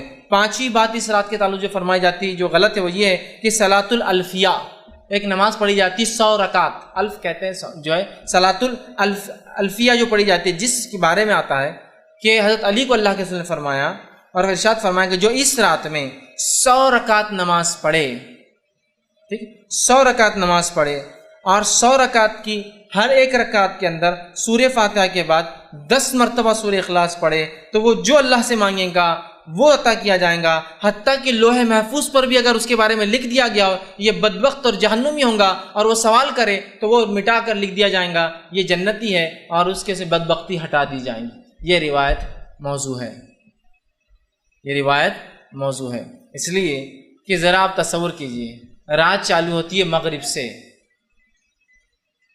مغرب کے بعد پھر عشاء بھی تو پڑھنا ہے نا آپ کو، پھر بھی اگر فجر سمجھ لیجئے صبح 5-6 بجے ہو رہی، زیادہ سے زیادہ بڑا دن رہا تو شام کے 6 سے صبح 6، اگر میکسیمم بڑی سی بڑی رات ہے کتنے گھنٹے ہو رہے؟ 12 گھنٹے۔ اب ایک آدمی کھڑا ہوتا ہے 100 رکعت نماز کے لیے، ہر رکعت میں سورہ فاتحہ کا 10 بار سورہ اخلاص پڑھے، چیلنج 12 گھنٹے میں نہیں پڑھ سکتا، پلس اس کو طہارت وضو کرنا ہے، عشاء پڑھنا ہے، کھانا کھانا، بہت ساری چیزیں بھی کرنا ہے اور اس کے ساتھ یہ کرنا ہے، ہو سکتا ہے کیا؟ ایک تو امپاسبل ہے، دوسرا یاد رکھیے یہ ثابت ہی نہیں، کو بولیں گے ارے میں تو میراتھن نماز پڑھنے والا ہوں، ابھی بتا دو کیسا پڑھتا ہوں، 2 رکعت 1 منٹ کے اندر، تو بھی بہرحال وہ کر سکتا ہے، لیکن میرے بھائی یہ ثابت نہیں ہے اور تمام کے تمام محدثین نے اس روایت کو موضوع یا جو ہے ضعیف قرار دیا، یاد رکھیے، اور ہم کو اس معاملے میں سوچنا چاہیے۔ تو یہ وہ چیزیں ہیں جو خاص طور سے شعبان میں اور شب برات کے تعلق سے بیان کی جاتی، اس کی کوئی حقیقت نہیں۔ اب اس کے علاوہ بہت سے لوگ اور بھی نمازیں پڑھتے ہیں، ایسا کہ جو ہے ایک جو نمازیں چھوٹ جاتی ہے زندگی بھر کی ہے نا، اس کے لیے ایک نماز پڑھی جاتی ہے کہ بھائی وہ پوری زندگی بھر کی قضائے عمری بول کر کے پڑھ لیتے ہیں، یہ بھی ثابت نہیں ہے۔ باقی نمازوں کے تعلق سے جو ضعیف اور موضوع روایت ہے وہ تو رکھ دیا، یہ نماز تو ثابت ہی نہیں کہ قضائے عمری بول کے کوئی نماز ہو، اور بہت سارے اعمال کرتے۔ اسی طرح جو ہے شب برات میں اب کیا کرنا چاہیے پھر، یا 15 شعبان کو، میں شب برات کیوں کہہ رہا ہوں پھر میں دوہرا رہا ہوں اس لیے کہ لوگ اس کو اسی نام سے پہچانتے ہیں اس رات، پھر 15 شعبان کو کیا کرنا چاہیے؟ جب آپ کہہ رہے ہیں یہ سب غلط ہے پھر ہم کیا کریں؟ تو 15 شعبان کے لیے جو تیاری ہم کر سکتے ہیں وہ 2 کام ہیں۔ کیا کرنا ہے؟ پہلا، اپنے ایمان کو مضبوط کرنا ہے کیونکہ اس رات اللہ سارے ایمان والوں کو معاف کر دیتا ہے۔ دوسرا، اپنے دل سے کینہ کو نکال دینا، بس اتنا کام کرنا ہے۔ اس رات اگر کوئی عمل کرنا ہے تو وہ 2 عمل ہیں۔ پہلا، ایمان کو مضبوط کرنا ہے، اس لیے کہ اس رات کافروں کی مغفرت ان کو چھوڑ دیا جاتا ہے، ایمان والے بخش دیے جاتے ہیں، کینہ پروروں کا معاملہ چھوڑ دیا جاتا ہے، جب تک کہ توبہ نہ کرے ان کا معاملہ بھی حساب کتاب ہوتا نہیں، چونکہ اس مہینے میں انعام اعمال اوپر لے جائے جاتے ہیں۔ سمجھ رہے ہیں بات کو؟ ٹھیک، تو اس مہینے میں کیا کرنا ہے اگر آپ کو اور مجھے کرنا ہے تو پہلا کام ایمان کو مضبوط کرنا ہے، شرک اور کفر بدعتوں سے پاک کرنا، اور دوسرا اگر دل میں کینہ ہو تو 15 شعبان سے پہلے اس کینے کو اپنے دل سے نکال دینا ہے۔ بس یہ 2 کام مجھے اور آپ کو کرنا ہے۔ اس کے علاوہ کوئی عبادت 15 شعبان کو خاص ثابت نہیں ہے۔ اب کوئی سوال کر سکتا ہے کہ شب برات میں پھر عبادت کیوں نہیں کرنا چاہیے جبکہ اس رات کی فضیلت ثابت ہے؟ بھائی ہم عبادت کیوں نہ کریں؟ فضیلت تو ثابت ہے نا۔ ہاں، جب فضیلت ثابت ہے تو پھر عبادت بھی کریں گے، جیسا ہمارا معاملہ ہوتا ہے ہر بار کہ بس کسی چیز کی فضیلت معلوم ہوئی کہ بس شروع اس کے پیچھے کچھ نہ کچھ کرنا ہے نا۔ مکہ چلے گئے، فضیلت معلوم، کھود کر لا رہے ہیں، توڑ کر لا رہے ہیں، چپکا کے لا رہے ہیں، گھس کر لا رہے ہیں۔ مدینہ میں ثابت ہوئی کوئی فضیلت، لوٹ رہے ہیں ہے نا، کیا کیا کر رہے ہیں، چپکا رہے ہیں، کھا رہے ہیں، پی رہے ہیں۔ فضیلت معلوم ہوئی کہ ہم لوگوں کو بس لگتا ہے فضیلت مطلب اس کو کچھ تو بھی کھانا ہے، لوٹنا ہے، بابرکت ہے، وہ کرتے ہیں۔ تو بہت سے لوگ سوال کرتے ہیں فضیلت ہے تو کیوں نہیں اس کو منایا جائے؟ بہت اچھا سوال ہے، جبکہ اللہ کے رسول تو یہ رات میں بھی عبادت کرتے تھے نا، ہاں ہمیشہ کرتے، تو یہ رات میں بھی کرتے ہوں گے۔ آپ پورے شعبان روزے رکھتے تو 15 کو رکھتے ہوں گے نا، ہاں شعبان میں آپ روزے پورے رکھتے، 15 کو بھی رکھتے، پھر ہم کیوں نہ رکھیں؟ تو آئیے صحابہ کا معمول دیکھنا پڑے گا، چونکہ نبی تو پورے سال نماز پڑھتا رات کی اور شعبان میں پورے روزے رکھتے۔ صحابہ کیا کرتے؟ کسی ایک صحابی سے بھی 15 کو جاگنا اور 15 کا روزہ خاص ثابت نہیں ہے۔ کسی ایک صحابی سے بھی 15 کی عبادت، 15 کا روزہ، 15 کو جاگنا، 15 کے فضائل میں کچھ عمل کرنا ثابت نہیں ہے۔ لہٰذا ہم محتاج ہے، چونکہ نبی تو ہمیشہ عبادت کرتے، کسی ایک صحابی سے بھی اس رات کا جاگنا، اس رات کا منانا، اس رات میں کسی بھی قسم کی عبادت کرنا نبی اکرم صلی اللہ علیہ وسلم سے ثابت نہیں، یاد رکھے۔ تو لہٰذا ہم بھی یہ کام نہ کریں، یاد رکھیں، ٹھیک۔ اب جو ہے دوسری چیز جو بیان کی جاتی ہے اس رات کے تعلق سے وہ یہ ہے کہ شعبان کی 15ویں رات کی جو ہے فیصلوں کی رات ہے، اور یہ رات قرآن سے بھی ثابت ہے۔ جو نیا شوشہ نکلا ہے، جب پتہ چلا یہ بدعت ہے تو ایک نیا شوشہ چھوڑے کہ یہ لیلۃ المبارکہ ہے۔ میرا یہ سوال ہے، تم اتنے صدیوں سے اس کو لیلۃ المبارکہ کیوں نہیں سمجھ رہے تھے؟ آج ہی تم کو خواب آیا لیلۃ المبارکہ ہے بول کر؟ آپ دلیل کیا پیش کی جا رہی سنیے۔ سورہ دخان سورہ نمبر 44 آیت نمبر 3 اور 4 پیش کی جاتی ہے، اِنَّا أَنزَلْنَاهُ فِي لَيْلَةٍ مُبَارَكَةٍ إِنَّا كُنَّا مُنذِرِينَ۔ دیکھو قرآن سے ثابت ہے شب برات۔ کیا دلیل؟ ہم نے اس قرآن کو نازل کیا اِنَّا أَنزَلْنَاهُ فِي لَيْلَةٍ مُبَارَكَةٍ، ایک مبارک رات میں، اِنَّا كُنَّا مُنذِرِينَ، اور اس رات ہم بڑے بڑے فیصلے کا منذرین فرما اتارا ہے، اور بے شک فِيهَا يُفْرَقُ كُلُّ أَمْرٍ حَكِيمٍ، اور اس رات ہم سارے بڑے فیصلے کرتے ہیں۔ اب یہ آیت لا کر پیش کی جاتی ہے۔ اب میں کیا کہوں؟ اس کا جواب تو خود قرآن نے دے دیا۔ یہ رات، جس رات کو مبارک رات کہا گیا ہے، یہ رات کب آتی ہے؟ اگر میں کسی ایک چھوٹے سے قرآن کے طالب علم سے سوال کروں نا، وہ دے دیں گا۔ ہمارا مسئلہ یہ ہے، ہم کسی ایک عمل کو پہلے ایجاد کر لیتے ہیں، ایجاد کرنے کے بعد قرآن حدیث کی دلیلیں اس میں فٹ کرتے ہیں۔ شریعت کا اصول یہ ہے کہ کوئی عمل پہلے فضیلت ثابت ہو پھر کیا جائے۔ ہم عمل کر رہے ہیں، شب برات منا رہے ہیں، اب برات منانے کے خلاف جب کتاب و سنت کے ماننے والے کہہ رہے ہیں یہ غلط ہے، تو دلیلوں کو لا کے فٹ کر رہے ہیں، اس کے اندر فٹ کر رہے ہیں۔ اِنَّا أَنزَلْنَاهُ فِي لَيْلَةٍ مُبَارَكَةٍ، قرآن کی آیت آنے کے بعد تو بس مومن بندہ تو بس سر جھکائی لیتا اپنا۔ دیکھو کتنی اچھی بات ہے، یہ لوگ بولتے بدعت ہے، غلط ہے، دیکھو عالم صاحب نے ثابت کر دیے یہ رات منانا، تو کس سے ثابت ہے؟ قرآن سے ثابت ہے۔ دیکھو قرآن کی آیت ہے اِنَّا أَنزَلْنَاهُ فِي، اور بڑا بڑا نیوز پیپرز میں آتا ہے اِنَّا أَنزَلْنَاهُ فِي لَيْلَةٍ مُبَارَكَةٍ إِنَّا كُنَّا مُنذِرِينَ، پڑھ رہے لوگ کہ آج رات کی کیا فضیلت ہے۔ میں اگر ایک چھوٹے سے طالب علم سے سوال کروں، یہ مبارک رات جس میں قرآن نازل ہوا، اس رات کا نام کیا ہے؟ کوئی بھی کہیں گا اس رات کا نام ہے شب قدر، اس لیے کہ اللہ نے سورہ قدر سورہ نمبر 97 آیت میں 1 میں فرمایا اِنَّا أَنزَلْنَاهُ فِي لَيْلَةِ الْقَدْرِ، ہم نے اس قرآن کو لیلۃ القدر میں نازل کیا۔ لیلۃ القدر کیسی ہوتی ہے؟ لیلۃ القدر بابرکت ہوتی ہے۔ اِنَّا أَنزَلْنَاهُ فِي لَيْلَةٍ مُبَارَكَةٍ، اور یہ لیلۃ القدر کب آتی ہے؟ سورہ بقرہ سورہ نمبر 2 آیت میں 185، شہر رمضان الذی انزل فیہ القرآن ھدی للناس بینات من الھدی والفرقان، رمضان وہ مہینہ تھا جس میں قرآن کا نزول ہوا انسانیت کی ہدایت کے لیے۔ تو رمضان وہ مہینہ تھا جس میں قدر آتی ہے، اور وہ رات کیسی ہے؟ با برکت رات ہے۔ اب جو کہے نہیں یہ شعبان کی 15 رات تو کہا گیا اِنَّا أَنزَلْنَاهُ فِي لَيْلَةٍ مُبَارَكَةٍ، میرا سوال ہے تو کیا قرآن اللہ کے رسول پہ 2 بار اترا؟ کہ پہلے 15 شعبان کو جو کہ آپ بھول کر یاد نہیں رکھے، پھر آپ کو رمضان میں قدر میں اترا جو کہ آپ کو یاد رہا؟ کیونکہ جو سیرت کا واقعہ ملتا ہے وہ یہی ہے کہ اللہ کے رسول صلی اللہ علیہ وسلم رمضان میں تھے، قدر کی رات تھی، جبریل آیا اور کہا اقرا پڑھ۔ اس کا مطلب 15 شعبان کا اللہ کے رسول نعوذ باللہ چھپا دیا ہم سے، 15 کا تو بولے ہی نہیں آپ نے، سیدھا بولے کہ مجھے رمضان میں قدر کی رات جبریل آئے اور جبریل نے آ کر جو ہے مجھ سے کہا اقرا، اور آپ نے کہا ما انا بقاری، مجھے تو پڑھنا لکھنا نہیں آتا ہے۔ پھر آواز نے کہا اقرا اور مجھے دبا دیا، میں نے پھر کہا ما انا بقاری، میں تو پڑھا لکھا نہیں ہوں۔ پھر اس نے کہا اقرا، تو میں سمجھ گیا وہ آواز مجھے چاہ رہی کہ دہراؤ، تو میں نے کہا اقرا بسم ربک الذی خلق، پڑھ اپنے رب کے نام سے اس نے پیدا کی۔ تو اگر کوئی یہ کہتا ہے کہ یہ فیصلوں کی رات ہے، یہ مبارک رات ہے، اس کے بارے میں قرآن کی دلیل ہے، تو یہ بہت بے بنیاد دلیل ہے۔ ایک چھوٹا سا طالب علم بھی سمجھ جائیں گا جو قرآن حدیث کو جانتا ہے، یقیناً یہ وہ رات نہیں ہے۔ فیصلوں کی رات کون سی ہے؟ شب قدر، اس کا نام ہی دیکھیے قدر ہے، تقدیر، اسی سے قدر۔ قدر کا مطلب پیمانہ، اندازہ، لیکن اللہ کا پیمانہ 100% سچ ہوتا اور صحیح ہوتا ہے، ٹھیک ہے؟ تو قدر کہا جا رہا ہے، تو فیصلے کب ہوتے ہیں؟ شب قدر میں۔ مبارک رات کون سی ہے؟ شب قدر، نام قدر ہے، اور مہینہ کون سا ہے؟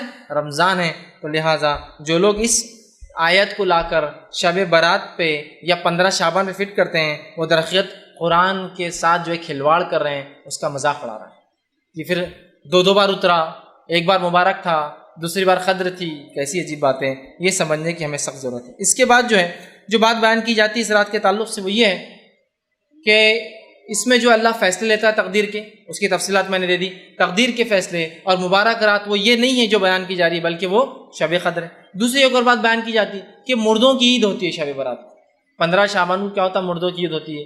اللہ سبحانہ تعالیٰ مردوں کو چھوڑتا ہے، پھر مردے دنیا میں آتے ہیں، دنیا میں آ کے رہتے ہیں، لہٰذا گھروں کو صاف کیا جاتا ہے، لوگ مغرب کے بعد نہاتے ہیں اور اچھے اچھے پکوان بناتے ہیں، مردوں کے نام سے فاتحہ دیتے ہیں، اور اس کو مردوں کی عید تصور کیا جاتا ہے، اور اس روز لوگ پھر قبرستان جاتے ہیں مردوں سے ملاقات کے لیے۔ دیکھیے دو الگ ہی عمل ہیں، مردوں کی عید والے مردوں کو چھوڑا جاتا ہے، پھر ملنے خبر میں قبرستان کیوں جا رہے ہیں؟ وہ تو آپ کے پاس آ رہے ہیں نا، پھر روح آزاد کی جاتی بولے ایک رات کے لیے، تو ٹھیک ہے نا، پھر تو آپ خبر پہ کیوں جا رہے ہیں؟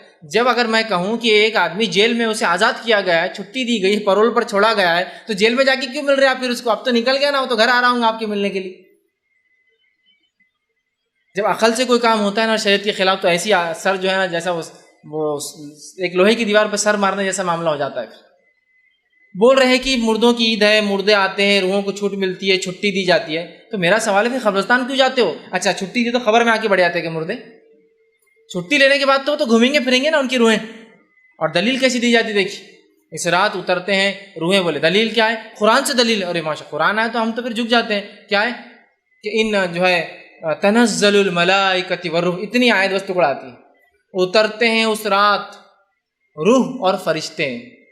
میرے بھائی یہاں روح سے مراد مردوں کی اور بڑے بڈھوں کی روحیں نہیں ہیں، یہاں روح سے مراد جبرائیل علیہ السلام ہے، اس لیے کہ جبرائیل علیہ السلام کا ایک نام ہے روح، اور وہ نام ان کا اللہ رب العزت نے سورہ شعراء سورہ نمبر 26 کی آیت نمبر 196 سے آگے پڑھی استعمال کیا ہے، اور فرمایا نزل بہ روح الامین، اس قرآن کو لے کر آیا ایک امانت دار فرشتہ، اور جبرائیل علیہ السلام کا نام جبرائیل ہے، جبریل ہے، روح الامین ہے، اور روح بھی آپ کا نام ہے۔ تو اترتے ہیں اس رات جبرائیل امین اور ان کے ساتھ فرشتے، یہ معنی ہے اس کا۔ تو نہیں بولے بڑے جو ہے بڑے اور بوڑھوں کی روحیں اترتی ہے اور وہ آ کر ملتی ہے، لہٰذا لوگ جاگتے ہیں، کھانے بناتے ہیں، عبادتیں کرتے ہیں، میٹھے بناتے ہیں، پسند کے کھانے بناتے ہیں، اور پھر رات کے خاتمے پر قبرستان یا رات کے حصوں میں قبرستان جاتے ہیں، خبر والوں کے لیے دعا کرتے ہیں، اس پر پھول ڈالتے ہیں، اس پہ چادریں چڑھاتے ہیں، اس پہ کیا کرتے ہیں، یہ تمام چیزیں غلط ہیں۔ میں نے تو اس حد تک دیکھا کچھ لوگوں کا یہ ماننا ہے کہ آج 15 کی رات کو جو سال بھر میں مردے مرتے ہیں، بولے مرتے ہیں، ان کی روحوں کو 15 تاریخ کو داخلہ ملتا ہے، مطلب سب روحیں آتی ہے، پھر پرانی روحیں نئی روحوں کے ساتھ اوپر جاتی ہے۔ تو لوگ میں نے دیکھا ہے مٹی کے ہانڈوں کے اندر خبر کی مٹیاں ڈال کے لاتے ہیں اس کے اندر، اپنے گھروں کے اوپر ہنڈیوں کے اندر، اور اس رات جو اس سے فاتحہ اور درود پڑھا جاتا ہے، اور پھر بولا جاتا ہے کہ اب مردہ جا کے پرانا مردہ جو مر گیا ہے بیچارہ 1 سال کے اندر جو مرا ہے، اب جا کے پرانے مردوں میں اس کا بھی شامل ہو جائیں گے، مطلب اب وہ بھی پرانے مردے، ورنہ 1 سال تک اس کی روح 15 شعبان تک بھٹک رہی تھی، پھر اس کی خبر کی مٹی لا کے فاتحہ پڑھی جاتی ہے، اور اب کہا جاتا ہے اب یہ جا کر پرانے مردوں کے ساتھ رہ سکتا ہے، اور اس کی روح جاتی ہے۔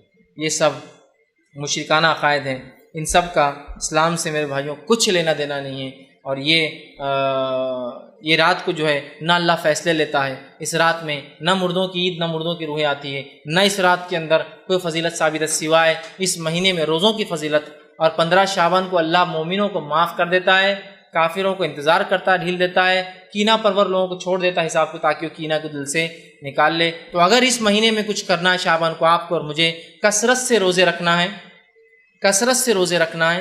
دوسرا کام یہ کرنا ہے کہ 15 شعبان سے پہلے اپنے ایمان کو درست کرنا ہے اگر کرنا ہے تو، اور تیسرا کینہ اگر ہو دل میں نکال دے، چونکہ ان دو لوگوں کی مغفرت نہیں ہوتی۔ باقی تمام روایتیں جو رات کے تعلق سے، 15 کی رات کے تعلق سے، مغفرت کے تعلق سے، بنو کلب کی بکریوں کے برابر اللہ نازل ہوتا ہے اس رات میں پہلے آسمان پہ، یہ تمام باتیں بے بنیاد ہے، چونکہ اس کے برعکس صحیح مسلم کی روایت بتاتی ہے کہ اللہ کے رسول نے بقیع میں دعا کی، اس کے برعکس صحیح مسلم کی روایت بتاتی ہے اللہ روز ہر شام جو ہر رات جو ہے آسمان دنیا پہ نزول کرتا ہے اور آواز لگائی جاتی مغفرت کی، تو لہٰذا 15 شعبان خاص نہیں ہے، اس میں کوئی روزہ نہیں ہے۔ ایک اور روایت بیان کی جاتی ہے جو شخص 15 شعبان کی رات جگہ کرے، جاگے، قیام کرے، صبح روزہ رکھے، اس کے 120 سال کے گناہ معاف ہوتے ہیں۔ یہ بھی موضوع اور من گھڑت روایت ہے، اس کی کوئی سند، اس کی کوئی حقیقت، اس کی کوئی دلیل یاد رکھے کتاب و سنت سے نہیں ملتی۔ ہمارا دین، ہمارا طریقہ یہ ہے کہ ہم اللہ کی کتاب کے رسول کی سنت کو مانتے ہیں۔ اب لوگ پوچھتے نہیں کر لیے تو کیا ہوا، کر لیے تو کیا ہوا؟ صحابہ کی جماعت کو ذرا اندازہ لگائی، غور کیجئے،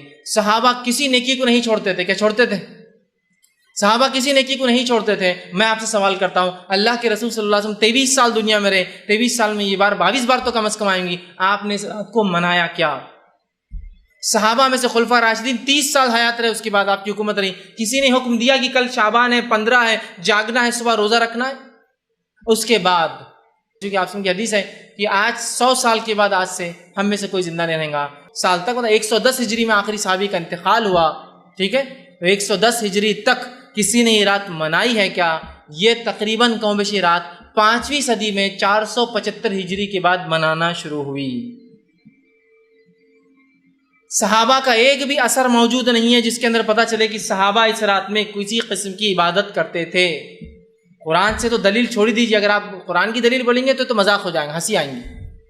حدیث میں کوئی دلیل نہیں سوائے اس کی کہ موضوع روایتیں آپ لا رہے ہیں، اس کے برعکس میں نے پوری صحیح روایتیں رکھ دی، اور اس کے برعکس کسی ایک صحابی سے، کسی ایک تابعین سے اس رات میں خصوصی عبادت، خصوصی روزے، خصوصی اعمال کا تذکرہ نہیں ملتا۔ تو میرے بھائیوں، میں آپ سے گزارش کروں گا، جو کام اللہ کی کتاب اس کے رسول کی سنت ثابت نہیں ہے، اللہ کے لیے اس کام کو ہم کبھی نہ کریں۔ فائدہ مند نہیں ہو سکتا سوائے نقصان کے، اس لیے کہ دین کیا ہے نبی اکرم صلی اللہ علیہ وسلم بتا چکے۔ آپ نے وارننگ دے دی اور کہا کہ جو ہے دین کے اندر نئے کاموں سے بچتے رہنا، دین میں محدثات سے، نئے کاموں سے بچتے رہنا، اس لیے کہ اکل محدثۃ بدعہ، ہر نیا کام دین بدعت ہے، اکل بدعت ضلالہ، اور ہر نیا کام گمراہی، بدعت گمراہی کی طرف لے جاتی ہے، وکل ضلالۃ فی النار، اور ہر گمراہی جہنم کی طرف انسان کو لے جاتی ہے۔ تو ہمیں چاہیے کہ ہم اپنے آپ کو کتاب و سنت کا متبع رکھیں، جس کام کو اللہ کے رسول صلی اللہ علیہ وسلم اور صحابہ نے نہیں کیا، کبھی کوشش نہ کرے کہ وہ کام کرے، اس لیے کہ وہ سوائے ضلالت، سوائے گمراہی کے، سوائے دلدل اور سوائے کیچڑ میں لے جانے کے، سوائے آخرت میں جہنم کی آگ میں لے جانے کے علاوہ کچھ نہیں کر سکتی۔ تو لہٰذا اس مہینے کی فضائل میں صرف روزے رکھنا اور 15 شعبان کی فضائل میں اس رات اللہ لوگوں کی مغفرت کرتا ہے اور کینہ پرور لوگوں کو انتظار کرتا ہے کہ وہ توبہ کر لیں، بس یہی اس کے فضائل ہے۔ اس کے علاوہ اس مہینے کی اور بھی اگر کوئی فضیلت لوگ بتائے، ہو سکتا ہے دنیا کے کچھ علاقوں میں مختلف اور بھی رسومات لوگ کرتے ہوں گے، وہ جو بھی کرتے ہیں یاد رکھیں ان میں سے کچھ بھی کتاب اور سنت سے ثابت نہیں ہے۔ جو ثابت ہے وہ 3 باتیں ہیں: روزہ رکھیے، رکھنا ہے تو جتنے زیادہ ہو سکتے ہیں، دوسرا 15 شعبان سے پہلے اپنے ایمان کو درست کر لیں، تیسرا کینہ دل میں ہو کسی بار نکال دیں، تو بس کافی ہے۔ اور یہی اس مہینے کی فضیلت ہے کہ اس میں روزے رکھنا ہے، اس میں شعبان کی 15 ایک رات ہے جس میں اللہ کے رسول صلی اللہ علیہ وسلم نے فضیلت بتائی، اللہ ہر کسی کو معاف کرتا سوائے جو ایمان والا نہ ہو اور جس کے دل میں کینہ ہو۔ تو لہٰذا یہی اعمال کرنے کے، باقی تمام چیزیں اس میں خرافات ہے۔ اور اگر ہم نبی اکرم صلی اللہ علیہ وسلم سچی محبت کا دعویٰ کرتے ہیں، ہم حقیقت میں یہ کہتے ہیں کہ ہم صحابہ کے متبع، صحابہ کے طریقے پہ چلتے ہیں، تو ہمیں چاہیے کہ جو کام انہوں نے کیا صرف وہ کرے، جس سے روکا اس سے رک جائے، اور ہرگز یہ نہ کریں کر لیے تو کیا ہوا، یہ سوال شیطان کی طرف سے، کر لیے تو کیا، اور پھر اس کے جب شیطان بہکاتا ہے اور ایسی گمراہیوں کی دلدل میں لے جاتا ہے کہ جہاں سے واپس لوٹنا ناممکن ہو جاتا ہے۔ میں اپنی بات کو ہی ختم کروں گا۔ اللہ رب العزت سے آخر میں دعا ہے کہ اللہ سبحانہ تعالیٰ جو کچھ کہا سنا گیا اسے عمل کی توفیق عطا فرمائے، ہم تمام کو ہر قسم کی بدعت اور خرافات سے محفوظ رکھے، ہم تمام کو ہر مہینے کی صحیح فضیلت جان کے اس پر عمل کرنے کی توفیق دے، اور ہر قسم کی ان مہینوں میں کی جانے والی بدعتوں سے ہماری حفاظت کرے، جب تک ہمیں زندہ رکھے، اسلام اور ایمان پر زندہ رکھے، خاتمہ ہمارا ایمان پر ہو۔ وآخر دعوانا الحمدللہ رب العالمین، سبحان ربک رب العزت عما یصفون، وسلام علی المرسلین، والحمدللہ رب العالمین۔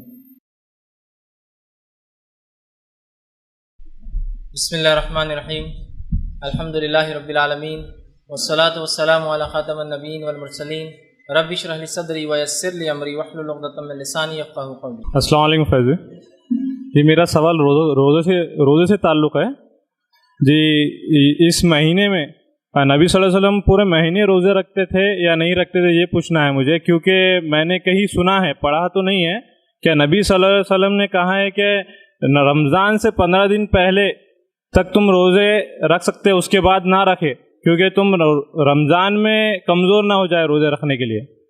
یہ مجھے صحیح ہے یا غلط ہے، ذرا بتا دیجیے آپ۔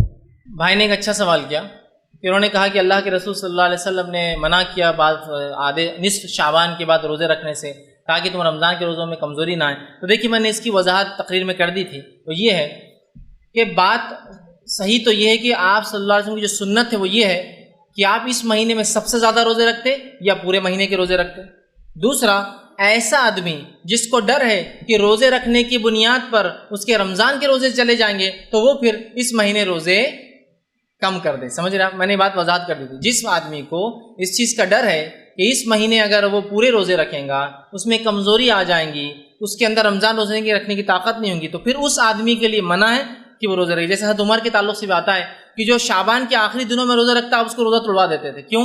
کہیں ایسا نہ ہو کہ شعبان کے آخری ایام میں تم روزے رکھو اور بعد میں یہ ہو کہ کمزوری آ جائے اور رمضان کے فرض روزے ضائع نہ ہو جائے۔ ٹھیک ہے، تو میں کہوں گا عام زبان میں روزے رکھنا چاہیے، جتنے روزے رکھتے رکھے، اگر آپ کو لگے رمضان کے روزوں میں کمزوری آ سکتی ہے اس روزے سے، تو لہٰذا اس روزے کو پھر ان روزوں کو آپ چھوڑ دیں، یہ زیادہ بہتر ہے، اس لیے کہ رمضان کے روزے ہم پر فرض ہوتے ہیں۔ بھائی نے ایک سوال کیا کہ جب اللہ کے رسول صلی اللہ علیہ وسلم کی وفات ہوئی تو جبرائیل علیہ السلام نے یہ کہا کہ اے محمد صلی اللہ علیہ وسلم اس کے بعد میں دنیا میں نہیں آؤں گا۔ دیکھیے نبی اکرم صلی اللہ علیہ وسلم کے بعد جبرائیل علیہ السلام وحی لے کے کبھی نہیں آئیں گے دنیا میں، چونکہ وحی کا سلسلہ بند ہو گیا ہے۔ ہاں وہی لے کر اس لیے کہ وہی کا سلسلہ بند ہو چکا ہے، لیکن آپ صلی اللہ علیہ وسلم کے بعد جبرائیل علیہ السلام ہر سال آتے ہیں، اور وہ ہوتا ہے قدر کی رات، جو اللہ نے فرمایا تنزل الملائکۃ والروح، اترتے ہیں اس رات جبرائیل علیہ السلام اور فرشتے، تو لہٰذا جبرائیل علیہ السلام ہر سال اس رات میں آتے ہیں، رات بھر آتے ہیں، اور کچھ روایتوں کے مطابق فرشتے آتے ہیں اور مصافحہ کرتے ہیں سب لوگوں سے جو اس رات کو فائدہ اٹھاتے ہیں، عبادتیں کرتے ہیں اور جو کام بتائے کرتے ہیں، وہ ان سے مصافحہ کرتے ہیں اور اس چیز سے خوش ہوتے ہیں اور اللہ کے پاس جا کر بتاتے ہیں کہ اللہ کے بندے جو ہے کیا کر رہے ہیں۔ کسی نے سوال کیا کہ جبرائیل علیہ السلام بھی تو فرشتے ہیں، تو وہ تو ملائکہ کے لفظ میں آ گئے جو آیت میں نے پڑھی تنزل الملائکۃ والروح، پھر الگ سے روح کیوں کہا گیا؟ اچھا سوال ہے۔ دیکھیے بتانے کا مقصد یہ ہے اس آیت میں کہ اس رات اترتے ہیں فرشتے اور فرشتوں کا سردار بھی ساتھ اترتا ہے، تو الگ سے کہا جا رہا ہے جبرائیل علیہ السلام ملائکہ کے اندر شامل ہیں، فرشتوں میں شامل ہیں، لیکن سمجھ لیجیے اگر کوئی سمجھ لیجیے کہہ رہا ہے کہ IRC کی ٹیم بھی آئی تھی اور IRC کا پریسیڈنٹ بھی ساتھ تھا، تو الگ سے بولنا ہی پڑتا ہے اس کہ ٹیم تو تھی لیکن پریسیڈنٹ بھی تھا، سمجھ رہے ہیں بات؟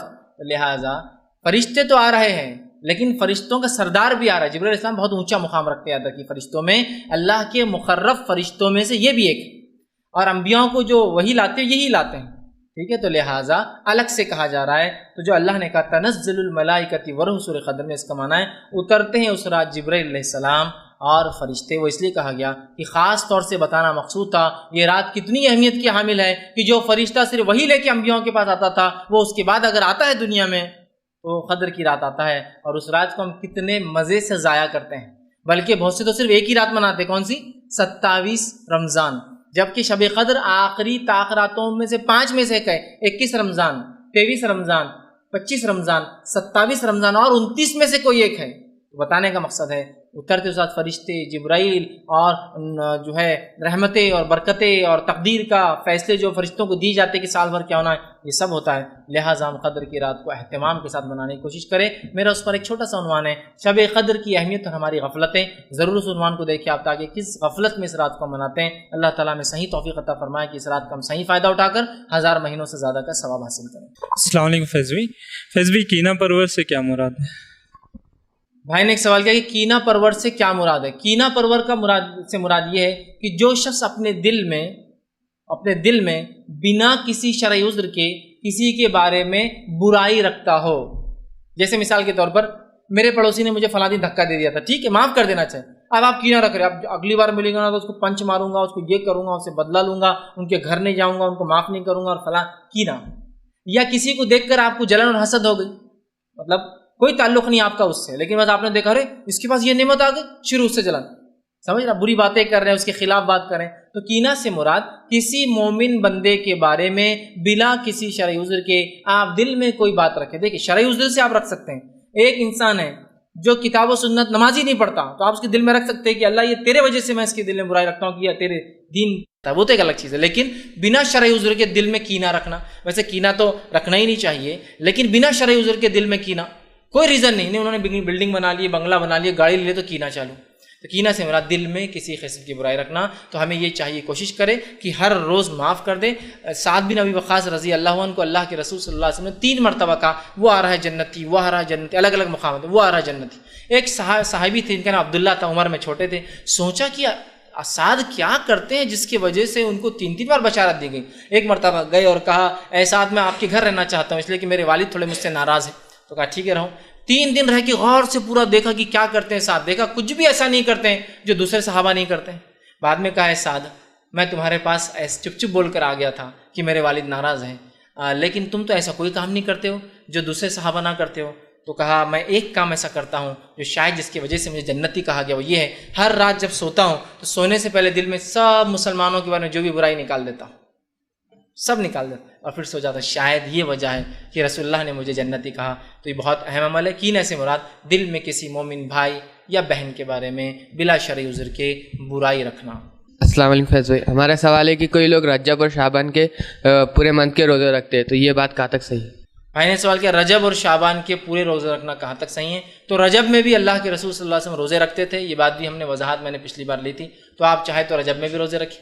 شعبان کے بارے میں تو آ ہی رہا ہے کہ آپ زیادہ سے زیادہ یا پورے روزے رکھتے تو آپ وہ بھی کر سکتے ہیں. اور رمضان کے روزے تو فرض ہیں، تو لہٰذا آپ رجب کے بھی روزے رکھ سکتے ہیں.